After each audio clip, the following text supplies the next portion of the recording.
আগামী ৩০শে জানুয়ারি ইটাহারে অনুষ্ঠিত হতে চলেছে সিপিআই পার্টির ছাত্র যুব সংগঠনের রাজনৈতিক কর্মশালা। বর্তমান রাজনৈতিক প্রেক্ষাপটে ছাত্র যুবদের নতুন পথের দিশা দেখাতে এবং শিক্ষায় গৈরিকীকরণ সহ একাধিক বিষয় সম্পর্কে সচেতন করতেই এই আয়োজন।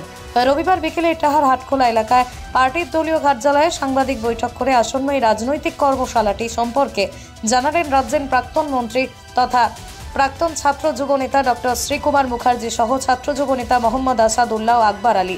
তিনি আরও কি বললেন শুনব।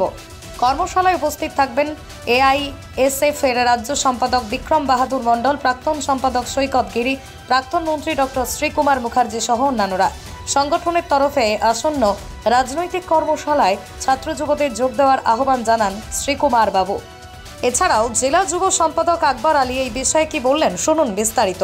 ৩০শে জানুয়ারি ছাত্র এবং যুব এআইএসএফ এআইওয়াইএফ তারা যে কর্মশালা করবে, এটা একেবারেই বর্তমান সময়কে খেয়াল রেখে এই কর্মশালা, এবং বিশেষ করে এই সময় যে অবস্থা, সেই অবস্থাটাকে খেয়াল করেই আমরা পাঠ্যসূচি ঠিক করেছি। আমাকেও ক্লাস নিতে হবে, এছাড়া বিক্রম আসবে এবং আমাদের সৈকত গিরি আসবে, এরাও আসবেন, তারাও ক্লাস নেবেন। মূলত সংবিধান একটা চ্যাপ্টার, সেখানে আমাদের কি কথা বলা হয়েছে, ফান্ডামেন্টাল রাইটসের কি জায়গা, এবং একই সাথে আমাদের প্রিম্বলে কি বলছে আমাদের সংবিধানে, সেই সবগুলো পড়ানো ছেলে মেয়েদের, যেটা তারা জানে না। এটা একটা দিক। আরেকটা দিক হচ্ছে যে এই সরকার, রাজ্য সরকার এবং কেন্দ্র সরকার ছাত্র এবং যুবদের জন্য কতটা বিরক্তিকর একটা জায়গাতে নিয়ে গেছেন। তাদের শিক্ষা অন্তে কাজ তো পরের কথা, আপাতত শিক্ষা ব্যবস্থাটাই আক্রমণের মুখোমুখি দাঁড়িয়ে গেছে। এই জায়গাগুলো কোথায় কতটা গণতন্ত্র রক্ষিত হচ্ছে না, এই সবগুলো আরেকটা চ্যাপ্টার, এটা সেকেন্ড চ্যাপ্টার। হ্যাঁ, আমাদের মূল যে কথা আর কি, যে ৩০শে জানুয়ারি আমাদের ছাত্র যুব যে কর্মশালা, এই কর্মশালা অ্যাকচুয়ালি আমরা ৩০ তারিখে বেছে নিয়েছি মহাত্মা গান্ধীর প্রমাণ দিবসে নাথুরামগড় যে হত্যা করা হয়েছিল, কারণ সেটা আমাদের ছাত্রনেতা বলেছে। আমরা বলছি যে এই বিভাজন, বিজেপি যে সাম্প্রদায়িক বিভাজন মানুষের মধ্যে বীজ বপন করছে, এমনকি সংবিধান, গণতন্ত্র, ধর্ম নিরপেক্ষতা আজ চ্যালেঞ্জের মুখে।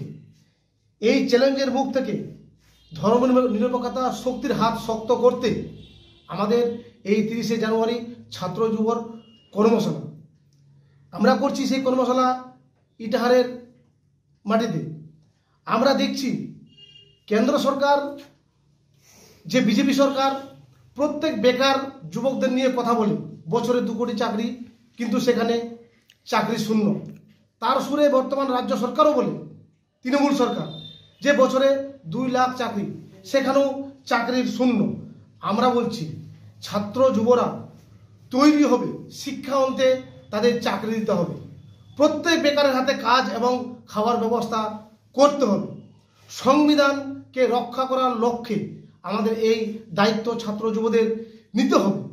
কারণ আমরা দেখছি এই দেশটা বিভাজনে তৈরি হতে যাচ্ছে। যারা তৈরি করছে তারা এই বিজেপি সাম্প্রদায়িক দল। আমরা বলছি মানুষে মানুষে কখনো বিভাজন হবে না। এই বিভাজন না হওয়ার জন্যে আমাদের এগিয়ে যেতে হবে।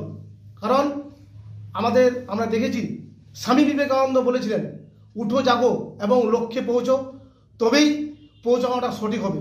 আমরা বলছি সেই জন্য ৩০শে জানুয়ারি আমরা ছাত্র যুব যে কর্মশালা করছি, সেই কর্মশালাতে আমাদের এখানে অনেকে হোয়াটসঅ্যাপ এবং শিক্ষক হিসেবে যারা থাকবেন, তারা আমাদের ক্লাস নেবেন, এবং সেখানে অনেক মূল্যবান কথা আলোচনা হবে এই সংবিধান এবং শিক্ষার বিষয়ে। এই মূলত আমাদের বার্তা। বক্তা যারা থাকবেন সেটা পূর্বে বলে দেওয়া হয়েছে। ইটাহার থেকে দিবাকর মজুমদারের রিপোর্ট, পশ্চিমবঙ্গ সংবাদ।